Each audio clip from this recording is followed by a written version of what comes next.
lugha ya kumwelezea baba zaidi ya kusema baba ni mwamba. Baba ni mwamba, tena mwamba wa miambani. Baba ni komando wa makomando wote. Baba ndiye steering wa familia nzima. Baba ndio nahodha wa familia nzima, na baba ndio pilot wa familia nzima. Bahati mbaya zaidi, baba thamani yake haionekani mpaka baada ya kufa kwake.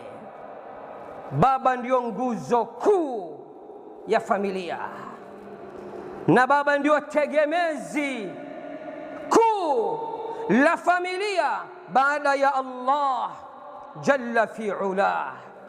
Mwanadamu pekee akilia analia ndani kwa ndani. Haujui mara ngapi amelia kwa ajili yako, kwa ajili ya maslahi yako, haujui. Lakini kwa kuwa machozi huyaoni usoni, machozi yake ni ndani kwa ndani, na huenda wakati mwingine akalia machozi ya damu kabisa. Tena baada ya mama yako, nambari moja duniani ni baba yako.